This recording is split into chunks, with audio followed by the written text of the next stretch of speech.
এখন হচ্ছে হজ্জের মাস, এই জন্য প্রতিদিন আসলে কিছু না কিছু সময় অল্প একটু হইলেও হজ্জের কথা বলি। এখন হজ্জের মাস, পুরাপুরি হজ্জের মাস। কিসের মাস এখন? যে শাওয়াল, জিলকাদ, জিলহজ, এই তিনটা হলো সরাসরি হজ্জের মাস। বলেন আলহামদুলিল্লাহ। আল হাজ্জু আশহুরুম মালুমাত, আল্লাহ তাআলা বলেন নির্ধারিত কয়েকটি মাসে হজ হয়ে থাকে। এই নির্ধারিত মাসগুলো হলো শাওয়াল, জিলকাদ, জিলহজ। এখন হজ সারা পৃথিবী থেকে আল্লাহর বান্দারা আল্লাহর ঘর কাবার উদ্দেশ্যে হজ্জে পালনের জন্যে ছুটছে। সুবহান। কল্পনা করেন এই মুহূর্তেও লক্ষ লক্ষ আল্লাহর বান্দা আল্লাহর ঘরের চারদিকে তাওয়াফ করছে। কাহা ये मेरी किस्मत कि तवाफ तेरे घर का मैं जागता हो या रब या ख्वाब देखता हो। পাকিস্তান করাচির হজরত কুতবে আলম আরিফ বিল্লাহ হজরত মৌলানা শাহ হাকিম মোহাম্মদ আখতার রহমতুল্লাহ আলাইহি বলতেন, আল্লাহর ঘর যখন তিনি দাঁড়াইতেন আল্লাহর ঘরের সামনে তাওয়াফের জন্য, তখন তিনি বলতেন, হায় আল্লাহ, আমার কি পরিমাণ খুশ কিসমত, আমি আপনার ঘরের তাওয়াফ করব। আমি বুঝতেছি না মাওলা, আমি কি জেগে আছি নাকি স্বপ্ন দেখছি।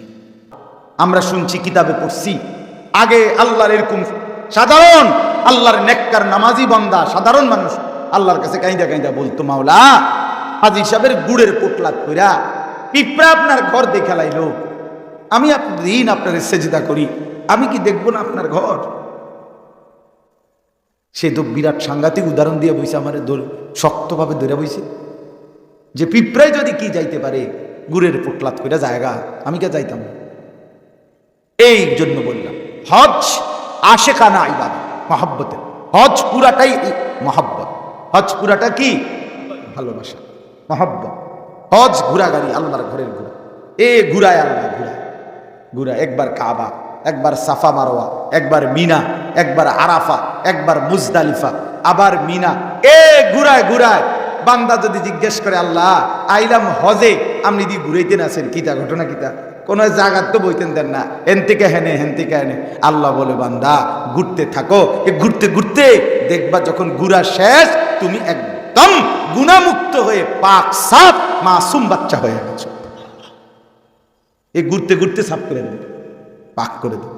রাজাকা ইয়াউমিন ওয়ালাদাতহু উম্মুহ, নবীজি বলেন যে পূর্ণ আল্লাহর সন্তুষ্টির জন্য হজ করেছে, গুনাহ করে নাই, পাপ করে নাই, হজটাকে সুন্দরভাবে আদায় করছে, সেজন্য মায়ের পেট থেকে নতুন বাচ্চার মতো নতুন হয়ে ফিরল। মায়ের পেটের বাচ্চা গুনাহগার, পাপী, মাসুম, ঠিক না?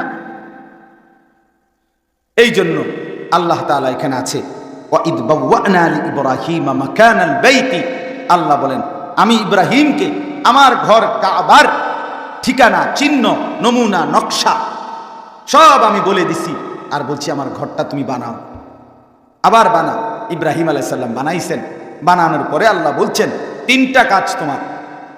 ইব্রাহিমকে বলছে, এক, আল্লাহ তুশরিক বি শাইআন, জীবনে কোনোদিন আমি আল্লাহর সাথে শিরিক করবা না, আমার এই ঘরকে কেন্দ্র করে কখনোই যেন কোনো শিরিক না হয়, এটা খেয়াল রাখো। দুই, ওয়াতাহহির বাইতিয়া লিত-তাইফিনা ওয়াল কাইমিনা ওয়ার রুকআইস সুজুদ, ইব্রাহিম আমার এই ঘর কাবাকে যুগ যুগের জন্য তুমি, আমার তাওয়াফকারী বান্দারা আসবে, আমার রুকু সেজদাকারী নামাজি বান্দারা আসবে, তাদের জন্য এই ঘরকে পবিত্র করে দাও, পবিত্র রেখে দাও। আর তিন নাম্বার হলো ওয়াআদ্দিন ফিন-নাসি বিল হজ। তিন নম্বরে আল্লাহ বলেন, ইব্রাহিম এই ঘর কাবাকে সামনে নিয়ে তুমি পৃথিবীতে আমার বান্দাদেরকে হজ্জের জন্য আসবার ঘোষণা দাও। কিসের ঘোষণা? হজ্জের ঘোষণা। ইব্রাহিম আলাইহিস সালাম আল্লাহকে বললেন, আল্লাহ আমি এইটুকু জায়গায় দাঁড়িয়ে ঘোষণা দিলে পাহাড়ের উপর থেকে কদ্দুরে আর আওয়াজ যাবে?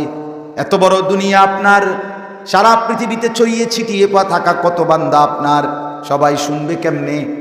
আল্লাহ বলেন, ইব্রাহিম আজান দেওয়া, ডাক দেওয়া তোমার দায়িত্ব, আলাইকাল আজান ওয়া আলাইনাল বালাগ, আর পৌঁছিয়ে দেওয়া আমি আল্লাহর দায়িত্ব। তুমি আজান দাও, পৌঁছাবো আমি। ইব্রাহিম আজান দিলেন, আইয়ুহান নাস, হে লোক সকল, পাহাড়ের উপরে দাঁড়িয়ে বললেন, আল্লাহ ইবাদতের জন্য তার ঘর কাবাকে নির্মাণ করেছেন, তোমরা এই ঘরের উদ্দেশ্যে হজ করতে আসো। আল্লাহর কুদরতে রব্বুল আলামিন কিয়ামত পর্যন্ত যত মানুষ আল্লাহর ঘরে হজ করতে আসবে, আল্লাহ তাআলা তাদের প্রত্যেকের কানে কানে যেখানেই থাকুক, রূহের জগতে কিংবা মায়ের পেটে কিংবা বাবার পিঠে কিংবা মাটির উপরে, সব বান্দা যারা নসিব হবে আল্লাহর ঘরের জিয়ারত, আল্লাহ তাআলা তাদের প্রত্যেকের কানে ইব্রাহিমের আওয়াজ পৌঁছায় দিছেন।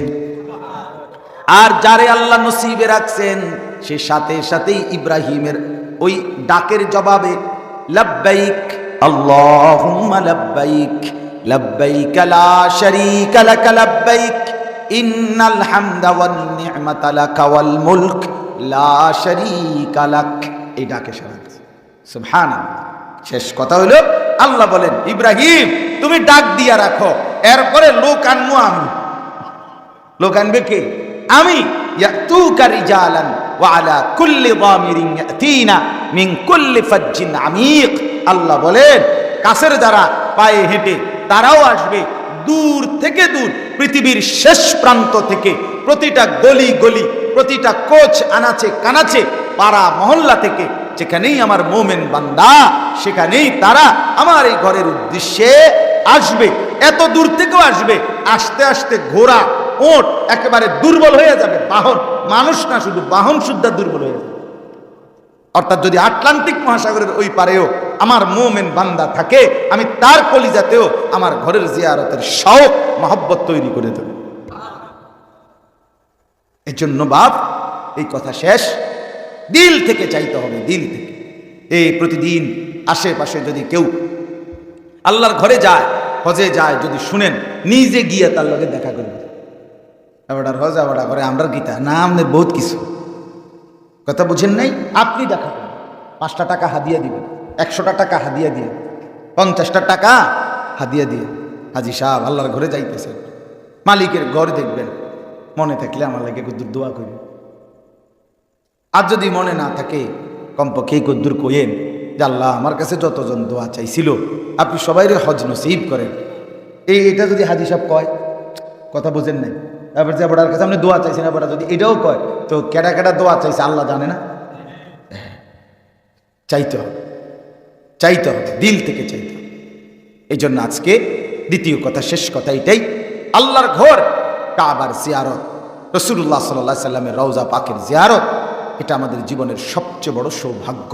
আল্লাহ আমাদেরকে নসিব করে, আল্লাহ আপনাদের প্রত্যেককে তৌফিক দান করে। ছেলেরা যারা, বাবারা যারা এখনো আল্লাহর ঘর দেখে, ওই ছেলে বিদেশ থেকে টিয়া দিব, তারপরে দিয়ে আল্লাহ নিলে যাইতাম তো মনে কয়, এই সমস্ত বেরেম্মা কথা কয়েন। আপনি দিল থেকে, এটা আপনার আপনার স্বপ্ন, এটা আমার আশা, এটা আমার আকাঙ্ক্ষা। কথা বোঝেন নাই কথা? এইভাবে চাইতে হবে, এইভাবে। আমি দুর্বল, আমি গরিব, আমি আসি কি তার দিন আইন না দিন খাই, এটা আপনি দিন আইন না দিনে খান আর রাইতে খান, এটা লইয়ে কথা, কথা কি না? এটা কথা হলো আপনার দিলে মহব্বত আছে কি, কি আছে কিনা বলেন না? আল্লাহ তাআলা আমাদের প্রত্যেককে আল্লাহর ঘর জিয়ারতের তৌফিক দান করেন। আল্লাহ তাআলা এই মাদ্রাসাকে কবুল করেন। আল্লাহ তাআলা আমাদের এই মাদ্রাসাকে কবুল করেন। দেখেন বাপ, আমি সব মিলাইয়া কি বললাম? 1 নাম্বার বললাম, ছেলে মেয়েকে আল্লাহর দিন থেকে, কোরআন শিক্ষা থেকে বঞ্চিত করেন, ঠিক আছে না? ইনশাআল্লাহ যেখানেই বাচ্চাদের বলবেন। 2 নাম্বার হলো নিজের স্ত্রী সন্তানকে, নিজেকে দ্বীনের উপরে রাখার চেষ্টা করবেন, তাইলেই মনে রাখবেন আপনি বেঁচে আছেন, তাইলে আপনি কি আছেন, নইলে কি হয়ে গেছেন, মরে গেছেন। আর 3 নাম্বার হলো আল্লাহর ঘর জিয়ারত, হজ্জের জন্য হৃদয়ের মধ্যে আবেগ, মহব্বত, প্রস্তুতি, চেষ্টা অব্যাহত করেন। আপনি দিল থেকে কাঁদেন, একটু একটু করে টাকা পয়সা জমানোর চেষ্টা করেন। কে দিব না দিব এটা না, আপনি 100টা টাকা, 1000 টাকা আলাদা করেন, দেখবেন আল্লাহ একদিন মহব্বত বাড়লে আল্লাহ তৌফিক দিয়ে দিবেন। সর্বশেষ কথা হলো, মাদ্রাসার 3 তলার কাজ চলতেছে। আপনাদের কাছে 2টা মিনিট, আমি লম্বা করতে চাই না, 2 মিনিটে নগদ হোক বাকিতে হোক, মাদ্রাসার এই কাজের জন্য যদি কিছু সহযোগিতা করেন, নগদ করলেও করেন। এই তালেবে ইলম এখানেই শেষ না, অর্থাৎ এ পড়বে, দিন শিখবে, সে আবার কাউকে দিন শেখাবে, সে আবার কাউকে শিখাবে। এভাবে যতদিন এই সিলসিলা চলবে ততদিন আপনার আমলনামা তো নেকি আসবে। বিশ্বাস করেন, এটা সত্য কথা, সত্যি।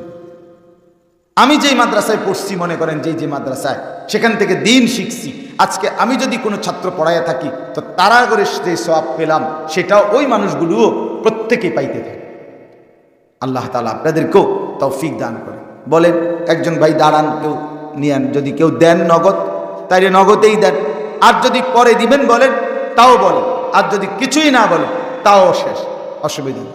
আল্লাহর দ্বীন, মসজিদ, মাদ্রাসা, সবসময় এটা কথা যে যে সম্পৃক্ত হয় সে দামি হয়। কে করছে, কে কেমনে করছে, কে দিছে মাদ্রাসা, ব্যক্তি। আমার নাম হইতো না, নাম দরকার না। সব নবী রসুলদের নাম আমাদের কাছে জানা নাই, কিন্তু নবী রসুলদের যে কয়জনের নাম আমরা জানি, তার চাইতে বেশি গুণ নবী রসুল ছিল। আল্লাহ তাআলা তাদের প্রত্যেকের নাম জানেন, প্রত্যেককে বিনিময় দিবেন। সব সাহাবীদের নাম আমরা জানি না, তো যাদের নাম আমরা জানি না, তো তারা ব্যর্থ, তারা লস। এই জন্য নামের কিচ্ছু না। আল্লাহ আমাদেরকে তৌফিক দান করে। বলেন, আর কেউ বলবেন কিনা? বলেন ইনশাআল্লাহ। আল্লাহুম্মা সাল্লি আলা মুহাম্মদ ওয়া আলা আলি মুহাম্মদ কামা সাল্লাইতা আলা ইব্রাহিম ওয়া আলা আলি ইব্রাহিম ইন্নাকা হামিদুম মাজিদ। আল্লাহুম্মা বারিক আলা মুহাম্মদ ওয়া আলা আলি মুহাম্মদ কামা বারাকতা আলা ইব্রাহিম ওয়া আলা আলি ইব্রাহিম ইন্নাকা হামিদুম মাজিদ। আস্তাগফিরুল্লাহাল্লাযী লা ইলাহা ইল্লা হুয়াল হাইয়ুল কাইয়্যুম ওয়া আতুবু ইলাইহি। আস্তাগফিরুল্লাহাল্লাযী লা ইলাহা ইল্লা হুয়াল হাইয়ুল কাইয়্যুম ওয়া আতুবু ইলাইহি। যখনই ভাল লাগে দান করেন। মাদ্রাসা আজকে না থাকলে না দিলেন, আবার দিয়ে মসজিদে দান করেন। চলার পথে জিন্দিগিতে মনে রাখবেন, 5 ওয়াক্ত নামাজ যেমন মুমিনের প্রতিদিনের ডিউটি, প্রতিদিন দান সদকা করা মুমিনের ডিউটি। এটা জানেননি, এটা বুঝেননি সবটা। ওই যে কেন আপনারা ওয়াজে শুনছেন সবসময়, কোরআনুল কারীমে যত জায়গায় নামাজের কথা বলছেন আল্লাহ, প্রত্যেক জায়গায় আল্লাহর রাস্তায় সাদাকা, জাকাত এবং দান, সাদাকা খরচ করা, এটা বলছেন কিনা? তো এটার অর্থটা কি? অর্থটা কি? অর্থটা হইল নামাজ যেমন চলমান প্রতিদিনের ইবাদত, আল্লাহর রাস্তায় খরচ এটাও প্রতিদিনের ইবাদত। এই জন্য সবসময় দান করার চেষ্টা করবেন। আল্লাহ তৌফিক দান করেন। আমার মাদ্রাসায় কুমিল্লা ক্যান্টনমেন্ট ময়নামতি সাহেবের বাজার আগামীকালকে মাসিক ইসলাহি মাহফিল, প্রতি মাসের দ্বিতীয় শনিবার আসর থেকে এশা পুরুষদের জন্য বয়ান হয়, আর সকাল 10টা থেকে দুপুর পর্যন্ত 12:30 1টা পর্যন্ত মহিলাদের জন্য বয়ান হয়। যদি সুযোগ থাকে যাওয়ার চেষ্টা করবেন, দোয়া করবেন। প্রতিটা মাদ্রাসার জন্য দিল থেকে দোয়া করবেন। আমার একটা অনুরোধ, শেষ কথা হলো, মসজিদ মাদ্রাসার ক্ষেত্রে কখনোই যেন আপনাদের কারো এরকম না হয় যে মসজিদওয়ালারা, মাদ্রাসাওয়ালারা আপনার নাম এভাবে স্মরণ করছে যে এই লোকটা আমগো বিরোধী। আল্লাহর দোহাই, এটা যেন আপনার নামে কেউ না হয়। আমার কথাটা বুঝেন নাই? আপনার পরিচয়টা যেন এই নামে না হয়। কিছুই করতে পারেন না, আপনি চুপে থাকেন, কিন্তু মানুষে যেন উঠতে বসতে কথাবার্তা এবার আমগো মাদ্রাসাটা দেখতে পারে না, এবার আমরা মসজিদের মুসল্লি করে পছন্দ করে না। এই কথাটা, আপনি মসজিদ বিরোধী, মাদ্রাসা বিরোধী, এই কথাটা যেন আপনার নামে না ওঠে, আমরা ক্ষতিগ্রস্ত হব।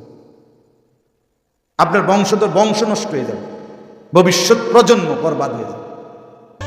আনিসুর রহমান, আশরাফি ওয়াজ, আখেরাতের ফেরিওয়ালা।